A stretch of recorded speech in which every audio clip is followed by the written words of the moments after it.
just be another moment.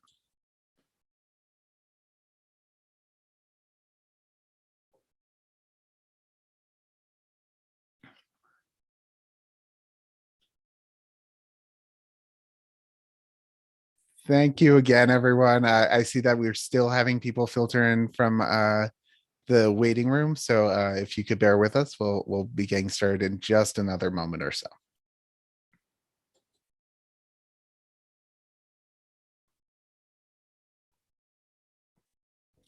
Well, welcome everyone. My name is Albert Fox-Cahn. I'm the Executive Director of the Surveillance Technology Oversight Project, and I'm excited to have you here for this month's S.T.O.P RadTech talk. This month, we were talking about sex work, surveillance, and resistance. It's an incredibly powerful and timely topic to discuss right now, as you'll soon hear. This is a monthly web series that S.T.O.P and RadTech host to go over a wide range of topics on surveillance, technology, and social justice, bringing together community organizers and experts in the field. We discuss how surveillance technology is impacting our communities, and more importantly, how we can fight back. Just a bit about S.T.O.P. We're a young organization founded in 2019 with the goal of abolishing mass surveillance, particularly combating local surveillance here in New York. Well, for this month's discussion, we have two incredible panelists. Gabriella Garcia is a writer, performer, a poetic technologist based in New York. Her research focuses on cybernetic intimacy and the promotion of sexual ethics in the tech design space. Her current work is Decoding Stigma, a collective effort to bridge the gap between sex work, technology, and academia. We're also joined by Jared Trujillo, who serves as the policy counsel at NYCLU, New York Civil Liberties Union, and he's an adjunct professor at Hofstra Law School. Jared serves on the steering committee of Decrim NY, a coalition of organizations that exists to decriminalize, decarcerate, and destigmatize sex work in New York. Through Decrim NY, Jared has worked on successful campaigns to repeal the horrifying walking while trans ban, which was enacted, which was in place for far too long, and to pass the Survivors of Trafficking Attaining Relief Together or START Act. Well, thank you both so much. Really, I value your perspectives on this topic so immensely. And I think, you know, we'll be getting into some of the current events unfolding with the Earn It Act. But before we do that, I was hoping we could discuss a bit of the history that, you know, we see in the policing and surveillance of sex workers. And I think a good starting off point, though hardly the origin of that surveillance, is looking at the SESTA and FOSTA laws. You know, Gabriella, maybe starting with you, what are SESTA and FOSTA? Why does everything always have to be an acronym in the surveillance land? Could you tell the audience a bit about just what those laws do, what they were intended to do, and what they actually have done? Sure. So SESTA, or Stop Enabling Sex Trafficking Act, or FOSTA, Fight Online Sex Trafficking Act, were proposed as the acronym sounds like, to stop trafficking. In essence, it was to sort of moderate the harms that could occur through platforms and actually give more liability for those platforms toward the content that was created by users in a way that platforms were initially protected from Section 230 of the Communications Decency Act. Initially, inevitably, this is actually like the US government's first censorship clause against what people would put onto the online. And I'm going to ask Jared to help me out here, because I'm like just so caught up on Earn It right now that I'm like shockingly apart from SESTA-FOSTA. No, of course. And, obviously there have been so many efforts in this area that, they can all blur together. And I want to go over to Jared in just a second, but just because there are so many acronyms and laws in this space, one thing I wanted to make sure we talk about is also the Communication Decency Act and Section 230, because that is coming up in a lot of these. That goes back to the 1990s and some of the concerns about how platforms would basically be on the hook for anything people said on those platforms if they were moderating. And this was trying to say that the act of moderation, under common law was being treated as something that made you a publisher, it made you the one speaking, and meant you could be sued. And CDA 230 said, no, we want to be able to have moderation on these spaces. So let's try to actually carve out this safe harbor so that people can moderate these sites and still not be considered, publishers, still not say that every time someone tweets something defamatory, that Twitter can get sued. But, and now, Jared, maybe you can sort of take us through a bit on SESTA-FOSTA, why people then were saying that, CDA 230 and those sorts of forms of immunity were suddenly a threat. Yeah. If I can begin just for a moment, I do want to elevate something that Gabriella said in the fact that like SESTA is really the first time that the government has passed a law to moderate Section 230. Like that is so accurate and that is horrifying. And what's horrifying on top of that is that this is actually not the first major anti-trafficking law that the government tried to impose that had a whole bunch of unintended consequences that Gabriella already began alluding to. Moderating or trying to pass anti-trafficking laws dates back to 1910 with the Mann Act, the white slavery law, which was supposed to be about preventing, as the law indicated, the new slavery, white slavery, to protect white women from being trafficked. The way the law actually operated was it was used to weaponize to arrest black boxers, to arrest interracial couples, to police people that simply were existing in ways that was seen as untoward at the time. And it's really been the exact same thing with SESTA and FOSTA. As Gabriella noted, it attacks the Communications Decency Act by empowering state attorneys generals.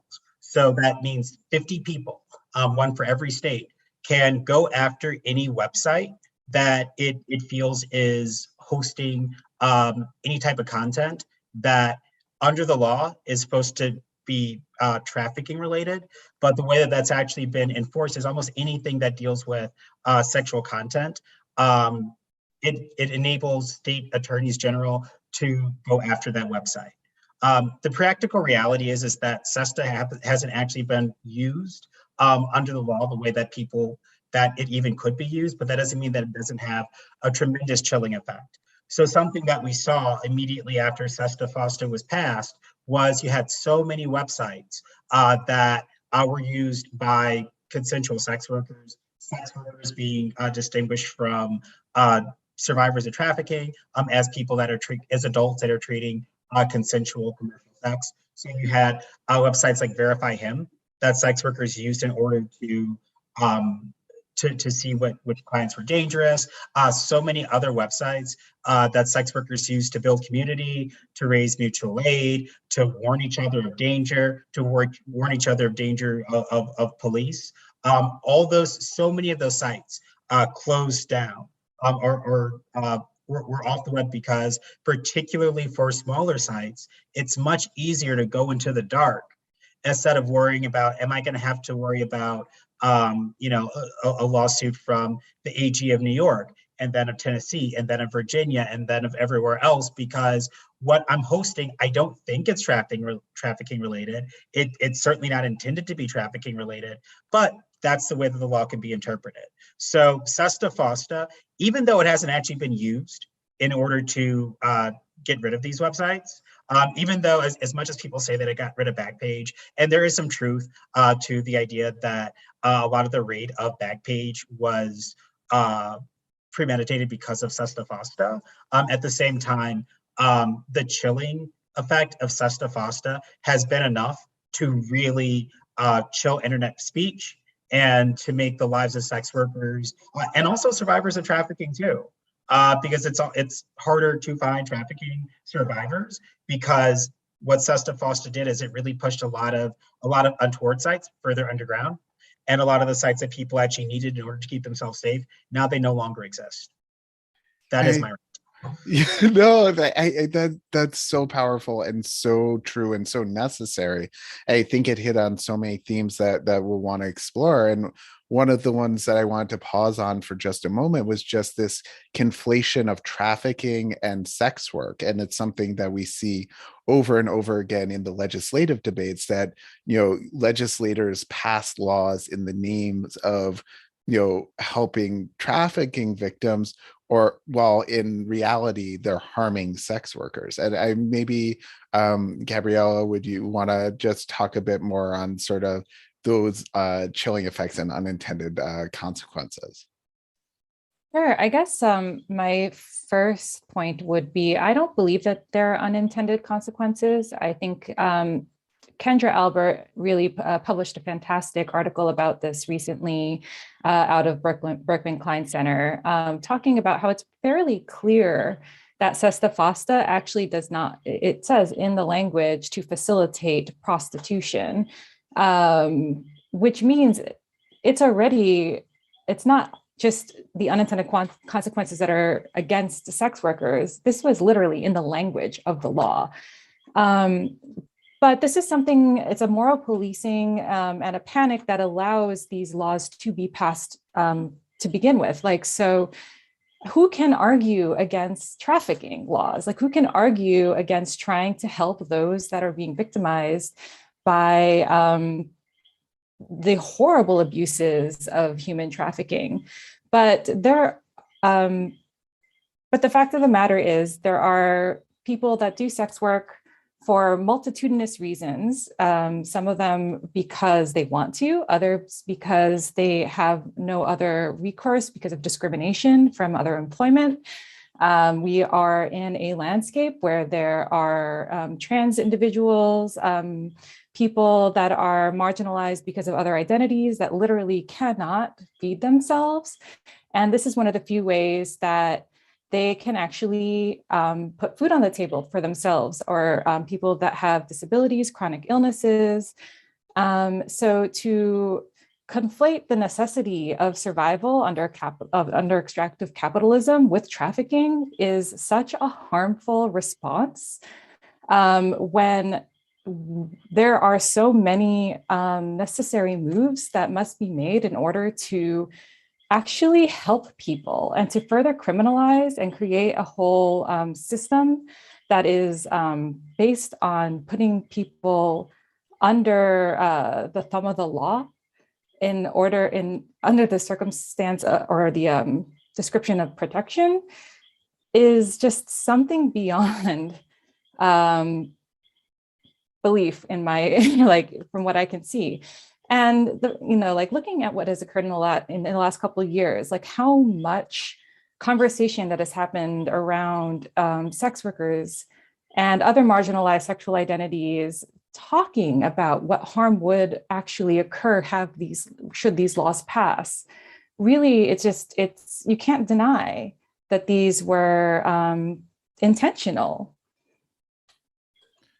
I mean, it's one of these things where it's beyond belief and yet seemingly inescapable as a narrative at the same time, because we continue to see these same sort of approaches wielded over and over again. And most recently, in a lot of the justifications we're seeing from Senator Richard Blumenthal and others for the Earn It Act. I'd love to sort of talk about what we see, being messaged in that bill, both in terms of, what the law claims to do, and sort of what the likely reality would actually be. So happy to start with either of you. And I realize this is one of those bills that is so awful that we all need sort of like a whole stack of soapboxes. So I know lots of stuff to unpack here.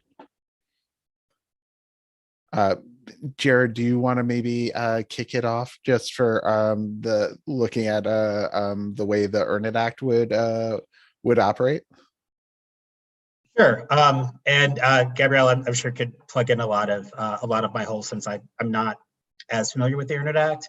But it's really, the Earn It Act is more than anything just an extension of S.T.O.P, in the sense that it gives state attorneys general even more backdoors to breaking apart encryption. Encryption is oftentimes the way that people really keep, whether it be their online communication safe or even just protesters. You know, we saw during the Black Lives Matter protest that the way that so many people operated was on Signal, on WhatsApp, which is kind of problematic, but another time. You know, encryption is ultimately the way that a lot of people are able to communicate in ways that they think are safe. Under the Earn It Act, state attorneys general would have the opportunity to really go back through encryption or to require encrypted websites in order to hand over information. So then communications just aren't really as safe as people think they are.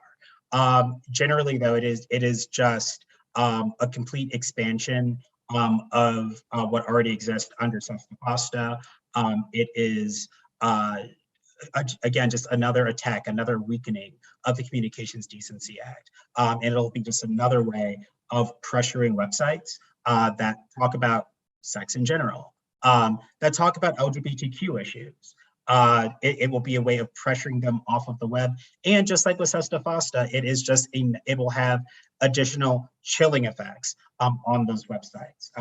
And not just for those websites to disappear, but also for, I mean, we saw with OnlyFans earlier last year. Time is weird during the pandemic, but we saw with OnlyFans just last year the deplatforming of sex workers. We saw with Tumblr the deplatforming of sex workers. We saw with Craigslist 2017 or 18, right after S.T.O.P passed. You know, taking off certain sections of Craigslist. Those are not the government saying that you must do this in order to comply. But when you stack laws like the Earn It Act on top of S.T.O.P, on top of the things that the government was already doing in order to get Backpage off the web, in order to get Rentboy off the web, when you stack things like Earn It Act on top of those, that just it increases, it expands. I'm sorry, that chilling effect. And it makes it so that websites, whether they have anything to do with sex, period, whether they have anything to do with political organizing, whether they just have information for maybe queer or trans kids that live in isolated areas that just want to get information. It's really an expansively chilling. It has an expansively chilling effect that sex workers must care about, but sex workers are really just the canaries in the coal mine here. You know, if you could take sex workers' rights away to speak, everyone else is next. And that's such an important point that when we're talking about the impact here, of course, sex workers have been uniquely targeted, uniquely impacted by all of the laws that we're talking about, but they really, threaten many of the technologies that undergird the internet as we know it, and so really are an existential threat to the idea of having an open, vibrant, democratic digital space. Gabriella, what elements of the Earn It Act have you been following most closely? Have you been thinking about most closely? Gosh, well, from my understanding, the thing that concerns me the most is that there is already, all right, I don't come from a legal background, so don't quote me on this, but I'm pretty sure there's already a DOJ task force that is dedicated to internet crimes against children. And apparently, in reading and what research I've done in this last week, especially with the Earn It Act coming back in full force, is that this task force has failed to file its mandatory reporting year after year despite having a taxpayer provided budget to do so. So there are already tax funded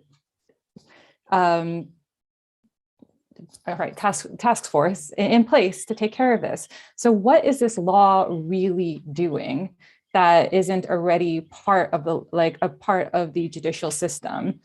And so I think, seeing this as a way to sneakily erode private encrypted communications is incredibly important.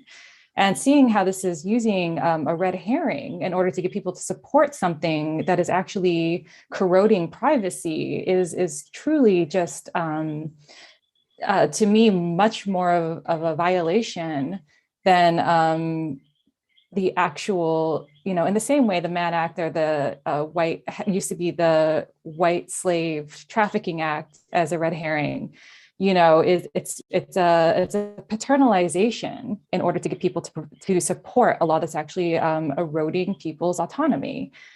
I think this is especially concerning when it comes to protests, and Hacking Hustling had a really good report called Posting into the Void, where it saw that the overlap of those that are involved in any sort of sex work communications or communications around sex work, whether or not they're involved in sex work, and also involved in actions, demonstrative actions, were finding themselves to be eliminated from posting on Instagram, Facebook, et cetera. So to me, Earn It Act is just another place where there's going to be difficulty for those that are demonstrating against violent police actions, violent eviction actions, violent migration, et cetera, are just going to find themselves harder to be able to collaborate and connect and demonstrate. Yeah, and it's terrifying to imagine a world where, you try to organize a protest and suddenly, well, Signal no longer exists as we know it. That suddenly every encrypted email is really only encrypted in name only. And, part of the deep frustration I have, just as, someone who comes to this from as an ally, is just the idea that we know the harms are so real when you pass these sorts of laws, but there's no evidence that they actually work at providing the benefits they claim. When you look at the Earn It Act, the idea is you're creating this whole new surveillance operation to identify trafficking, and yet we have decades of mass surveillance online that shows that the cops are actually really bad at using this technology to find people who are being trafficked, rather than finding and targeting sex workers and then relabeling it an anti-trafficking operation. So I definitely think with Earn It Act that continues to be a theme that we see going forward. Both of you had touched upon the idea of the chilling effects on other platforms, and I wanted to talk a bit about some of the concerns that come up with content moderation, and particularly shadow banning and sort of people losing visibility even short of being removed fully from a platform. What sort of impact does that have on sex workers who whether it's on Twitter or Instagram or any other platform? I'll take this on real quick because this actually happened to me recently. So I'm going to start first with a story from Prostesia, and they are a group that's that's fighting against child sexual exploitation material, CSEM, but they are in support of sex workers, and they recently won a case against Instagram or Meta, Facebook, I don't know, oversight board that took down a post of their not theirs, but it's somebody who posted in Sweden that had conversations based around a around an experience of sexual exploitation. And that post was made to point out that the Swedish government does not do enough to protect those that are victimized in that way. And Instagram ended up taking down that post and accusing the poster of promoting sexual exploitation material. Last week, a post of mine from 2018 that was to promote an art performance that was the proceeds of the performance was actually to go to the Sex Workers Project at Urban Justice Center, was taken down for promoting sexual exploitation, even though literally it was to promote legal aid to those who are facing criminal action or being criminalized because of sex work, whether by choice or coercion. So already you see this over content moderation actually having a chilling effect for those discussing how to support survivors of trafficking, of exploitation. And to me, I'm like, that's just such a blatant miscommunication or a misuse, and how it's just such a clear example of how over moderation ends up chilling conversation, which actually helps those that need the most help right now. Completely. And Jared, how have you seen this sort of chilling effect, this sort of, whether you call it shadow banning, whether you call it over moderation, that sort of fallout from the hyper modernization of content online? How have you seen that play out? Just like Gabriella said, a lot of it that I've seen has been for a lot of activists and a lot of people that run mutual aid funds, a lot of people that aren't even, well, they do trade sex, but at that moment maybe they're not trading sex, maybe this is a second account. Or like sex workers, like everyone else, live multi-issue lives, like working every moment they exist. And so I've seen people get by shadow banning, that could mean like accounts are taken down, or it could just mean that they just see less traffic coming from things that they post. It's, if you post something but no one sees it, does it really matter?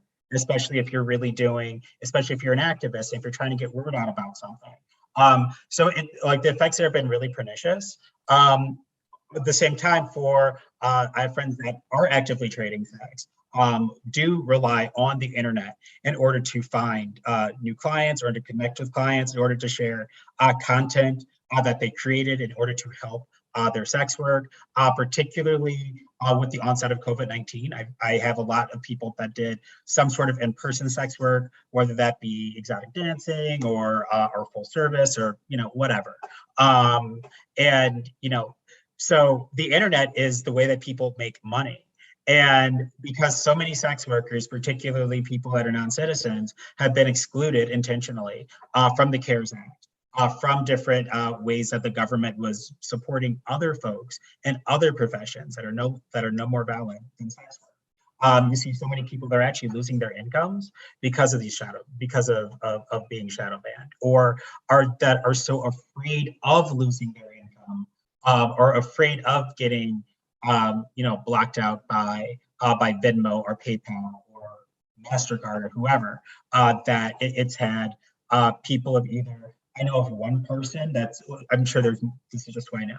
I know of one person that's gone back to more street-based sex work at a time, and this was in the middle of COVID, when doing street-based sex work is even more difficult and provides a whole bunch of other challenges because of COVID. One, because of having the interaction because of COVID. Two, because of some of the clients that still exist out there, especially in the heat of the pandemic, that it's had a real impact on people's income, on people's activism, and then on people's actual safety. Like, sex work is work. It is how people feed their families. It's how people put clothes on their backs. It's how people have a place to live. It's how people pay rent. And taking away that income for people, from people, it has a terrible impact that a lot of people that are prohibitionists just don't really either think about or care about. Yes, I think I would snap like Gabriella was, except I can't, but I am snapping in spirit at least. But I want to pause just to let the audience know we're going to be taking questions towards the end, and you can submit those now or at any time using the Q&A button at the bottom of your screen. So would love to hear your questions, your perspectives, and really respond to those towards the end. Gabriella, I was just wondering if you wanted to pick up at all on that theme around just the economic uncertainty that comes from this sort of censorship regime, because I feel like there's so many people I've heard from anecdotally. I'm not sure if you've heard from people as well, where there's this fear that this economic lifeline will be cut off in the middle of a pandemic, just like Jared was describing. All the lockdowns in the world could not wipe sex work off the face of the planet. And we saw that at the beginning of COVID, the lockdowns in 2020, where, New York Times reported that, gonna look this up, there was 3.7 million new accounts created between March 1st and April 10th, 2020 on OnlyFans. And that was in response to people losing their jobs and needing a place to find an income because they couldn't work anymore. So when you look at it, like, the fact of the matter is people will turn to sex work if they have no other option. And we can create a new path that has universal basic income, or universal like healthcare. Like there are ways that could actually, if we wanted to address the real issue at hand, the systemic issue at hand, we could talk about those. But until we do, people will turn to whatever means to survive. So to pretend like this is all exploitation is actually really ignoring the fact of the matter. The exploitation being that it's we live in a system of exploitative labor, and until we can provide for people individually and independently, they are going to find a way to, once again, put food in their mouths, put clothes on their back. And this is something that is even harder for those that come from marginalized communities, trans communities, BIPOC communities, places where they may not have support from their families. And so by criminalizing or further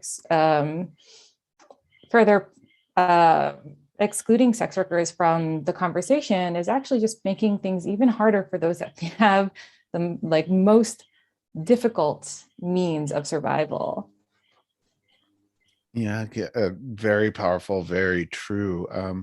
Jared, I wanted to ask you about, we've been talking about a lot of websites generally, a lot of the harms generally, but I know there was a specific example you wanted to talk about, and that was the shutdown of Rent Boy and what that teaches us about some of the patterns in this space. Yep. So Rent Boy was shut down in 2014. Rent Boy, at the time that it operated, it was a queer escorting site. I planned to use it when I was in law school. However, it no longer existed. I did use it. Well, I used other platforms when I was in law school. When I was studying for the bar, I wanted to use Rent Boy. And Rent Boy was a site where people could trade sex. You had to pay in order to advertise on there, but at the same time, it provided scholarships for people. It gave people a lot of harm reduction tips as far as how to reduce STI, STD transmission, how to deal with clients effectively.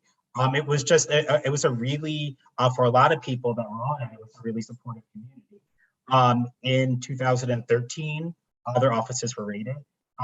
The CEO of Rent Boy, Jeff Ferrant, was arrested. And something that I think was really telling when he was ultimately sentenced. And to be clear, he should not have been sentenced, but he was. Something that was really telling when he was sentenced is that the sentencing judge gave him less than the sentencing guidelines would have generally asked for. He got 6 months in prison, which is a long time. Don't get me wrong. A day in prison is a long time. 6 months is a long time. The sentencing guidelines suggest that I know it was more, I believe it was 5 years. And something that the judge said while she was sentencing him is, it is unfortunate that the thing that you're doing that's helpful for the community is also illegal. The judge recognized the true community benefit that Red Boy actually provided for people, particularly for sex workers who would have done this work anyway. Because as Gabriella said, it's the oldest profession. You're not getting rid of it just because, you criminalize something. Ask the drug war how that's working out.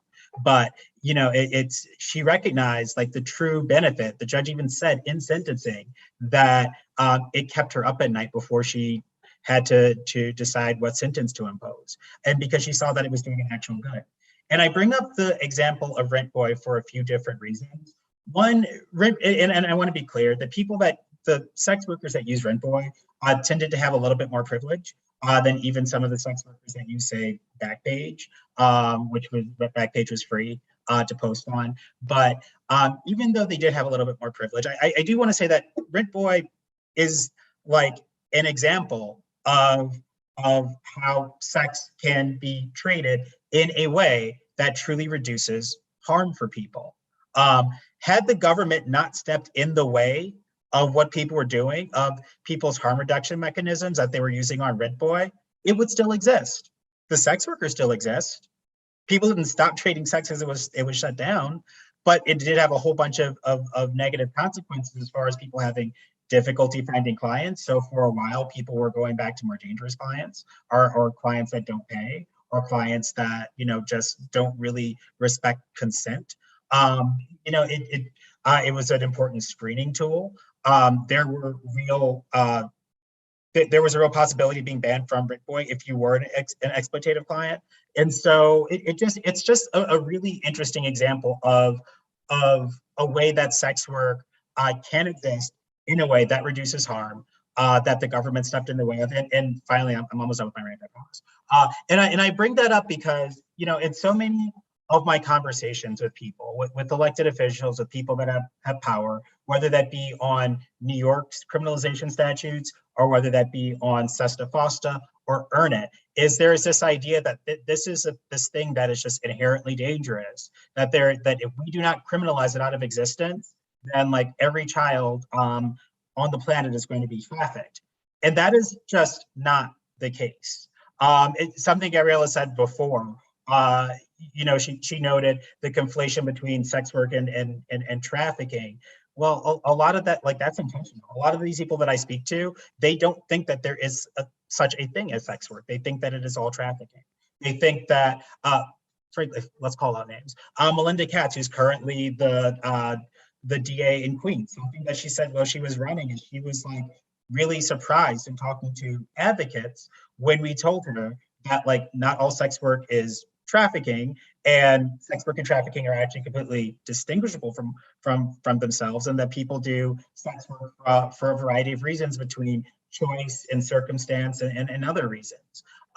There's another person that was running for DA, thank God she lost, that spent literally millions of dollars to ultimately lose a DA's case. When we tried to talk to her about the Mann Act, and the fact that like so many of the policies that she's pursuing now are really just the ideological and philosophical descendants of the Mann Act and some of the most some anti-trafficking legislation that has not really done what it was intended to do, or as Gabriella said, did exactly what it was intended to do, just not what people publicly said that it was intended to do. She scoffed, and she seemed almost surprised that we would even bring that up. And Rent Boy is just an example of a way that sex work can be done well, that if people really wanted to look at it, if the other side really wanted to see it, if people really wanted to see what the impacts of over surveillance have had on it, have had on sex work and how those have all been adverse, people could see it, but people just don't want to. Yeah, it's amazing just how willful the ignorance can be in this space, just how hard people will fight not to see the consequences of these laws, or in some cases just how indifferent they will be when it's exactly what they intend. We've been talking a lot about the ways that governments can take down different sites that can deplatform sex workers, but Gabriella, I was hoping you could tell us a bit about the extra legal ways that financial institutions have tried to deplatform, and in cases succeeded in deplatforming sex workers. Oh, well, Jared touched on this a little bit before about looking at OnlyFans or financial tech discrimination with like PayPal, which actually will, or like for instance, PayPal will kick people off their platforms if they consider them high risk, and high risk usually means some sort of definition of being involved in commercial sex or sex work, and that is really yet to, like, there is no true definition, and we don't really know how those like definitions of harm or risk actually occur. So in the more extreme cases, you see, for instance, Stripe, which is a financial tech platform much like PayPal, refusing service to what is the company? OMG Yes, which is a research company that, or it's a sex education company that is tied with Indiana University's Kinsey Institute, that is basically to help women understand better, or I should say, vulva having individuals better understand pleasure. And because Stripe is so, they are so fragile toward the idea of like risk or harm, even that company is considered potentially too high risk to support with their platform. So where do you go from there? And like with such a like, and so when you have somebody who is dependent on a financial tech platform such as PayPal, suddenly be cut off from their use, you're putting them at high risk for violence. There was a research paper that said that wherever, this is back in the day when Craigslist still hosted adult services, wherever Craigslist hosted adult services, there was a 17% decrease in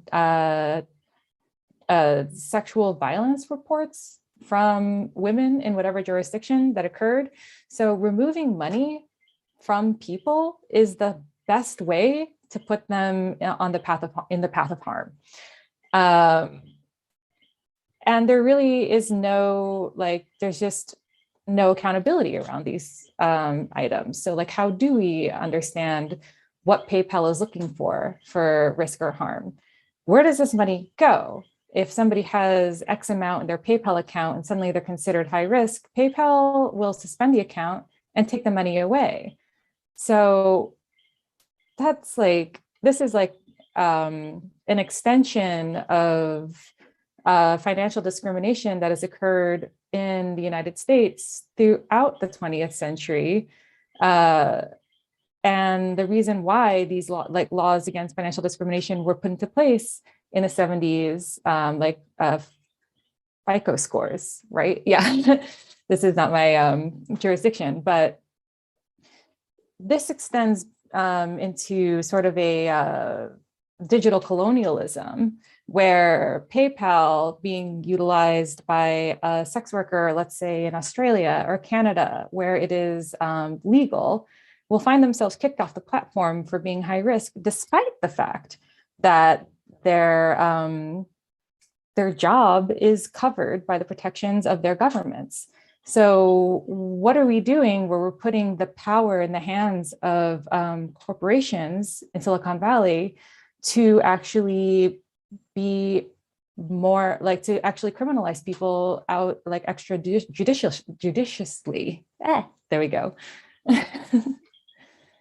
That's the one that's going to get me quoted.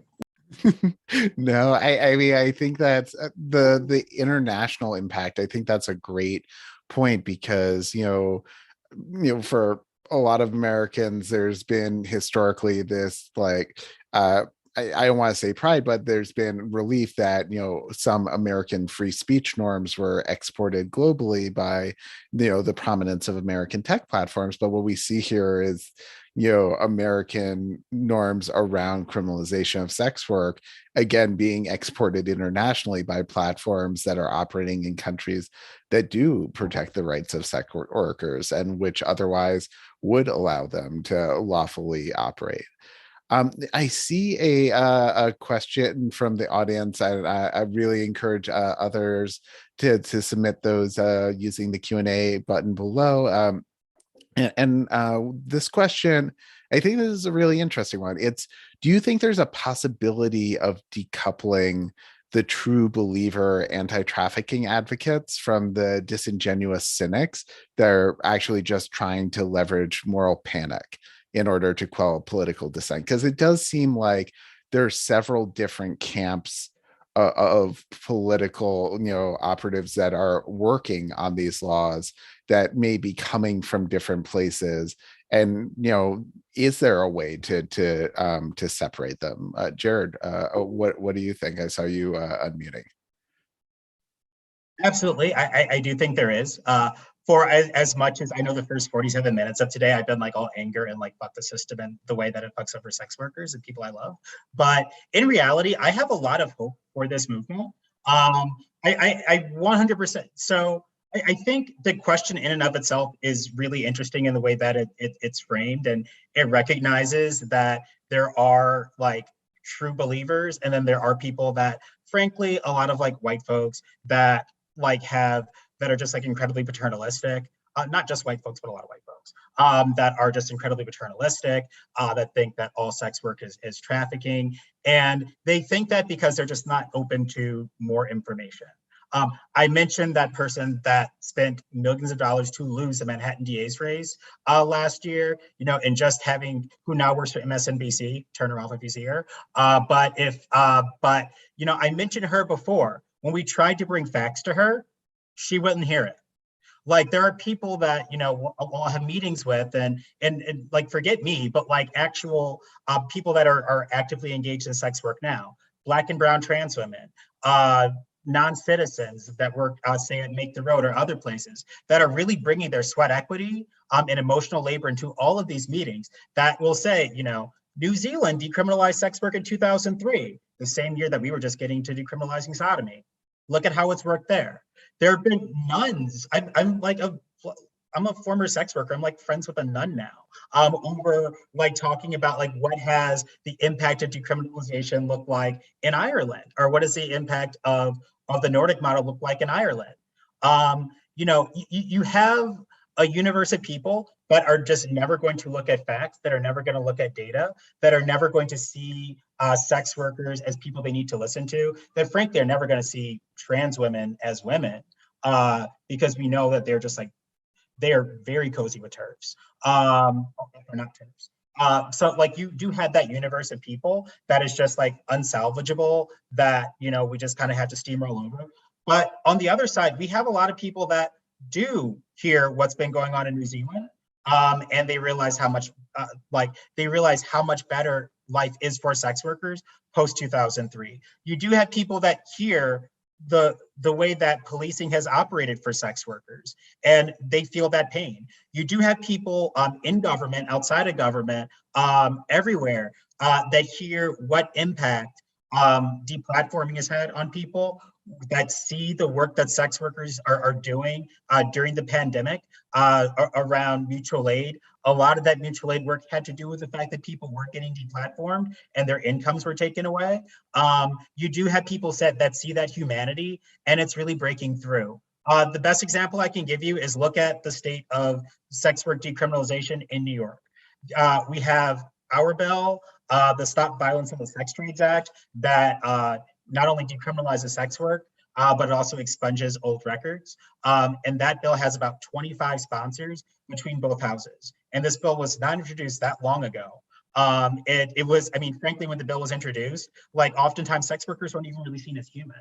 And the fact that our campaign has gone so far in such a short amount of time. You had people like Tiffany Caban that ran for DA and arguably got more votes, who not only embraced decriminalizing sex work, but had sex workers like marching with her. You had the fact that during the last presidential election, a lot of people had to talk about decrim. Now, did they actually mean decrim? Not all of them, but that it actually became like a talking point. The fact that in New York City in particular, of all of our citywide elected officials, 2 of them support decriminalizing sex work. That is not something that would have happened a long time ago. And that is because when you really do bring passion and real stories and data into these conversations, some people, there is a universe of people that are movable, and the trash folks that are just going to be prohibitionist turfs forever, they are going to be a perpetually shrinking minority that they can stay mad, but I really do think that we're ultimately going to win. And since you were too classy to name the terrible candidate for Manhattan DA who took those positions, I want to just call out Tali Farhadian Weinstein, because her stances on sex work, on a variety of issues, were truly awful as a candidate, and you can't denounce that often enough. Gabriella, what about you? Do you see a possibility for wedging those two camps apart? In so many ways. To bring back the foundation, who I don't necessarily agree with all of their moves, but Pro Stacia Foundation, which is fighting against child sexual exploitation material, but pro sex worker, really putting out their research on preventative measures and calling out the government for what they have not done, despite promising and tax money going toward that support, is one place. But also, like, sex workers are on the front line of harm reduction, right? Like for the harm reduction of like HIV, of drug abuse, like they are the people, like especially street-based sex workers, are those that actually have the most knowledge and most connection with those that are really in most harm's way. And so if we can actually come to this from like a public health perspective, where public health has usually been used against sex workers, and actually see that they have an inherent knowledge of how to actually help people that are in the path of major public health issues, that's one way to do it. And another way is through labor. Like, trafficking isn't only sex. Most trafficking has nothing to do with sex. Like, you eat a tuna fish sandwich, it is probably from tuna that was caught from trafficked fishers, and so if we can find a way to wedge through and see that this is a much larger issue that has nothing to do with those that have to with sexuality, and this is like a labor issue, then I think that's one of the biggest arguments that we got here. I mean, migrant workers, right? Like, you go to Whole Foods and you're probably eating something that was picked by a trafficked laborer, and the fact that that is not front page news, but the Earn It Act is just shocking to me, in a way that we can really like make this discussion a much broader encapsulation of the harms of like extractive capitalism. Yeah, that double standard continues to be shocking, especially when you see the prominence of this rhetoric. I do have to say I really appreciate the snaps that we got in the Q&A from the audience when you were talking, Gabriella. Couldn't agree more. Since we're almost out of time, I want to ask, I'm so glad we moved to the things that give us hope, and the signs that point to a better future ahead. And for people who have listened to all of this and are wondering what they can do to take action, what the easiest way they can take a step to support making the laws, making the reality, making the platforms better for sex workers. Is there something that you would suggest to them as something they can do? Happy to start with either of you. All right, because I'm a lover president, I can cold call. So Jared, Gabriella, you were raising your hand. Well, I'm raising my hand because I do want to answer Bia's question while it's in the chat, and I don't want this consensual sex work question to be ignored. And first, yes, if I went backwards, I would do consensual commercial sex as the way of defining, but I think that sex worker activists also hold room for sex work to not be consensual. There's survival sex work. There are those that are victims of trafficking that will also be supported by decrim and any action that holds the space for those that might find themselves in the activity of commercial sex. So I think that this binary of just like there's consensual sex work and sex trafficking is kind of false, and that the reason that I find myself so encouraged by the space of movement work in sex work and beyond is because it also involves itself in the gray area. It understands that there are reasons for those to participate in commercial sex in the same way that a person may decide to be a driver for Uber, but not call themselves a professional taxi driver. You know, like they're like to define oneself based on their income is, I think, a harm of our current society. So I just wanted to put that out there. I wanted to answer that question, but also acknowledge that consensual commercial sex would be the proper way I would define. Thank you for that. And sorry for missing that in the chat earlier. Jared, since we're coming right up to the wire, any final thoughts from you on that point around terminology? I think that like oftentimes when you're talking about sex work, you just have to meet people where they are.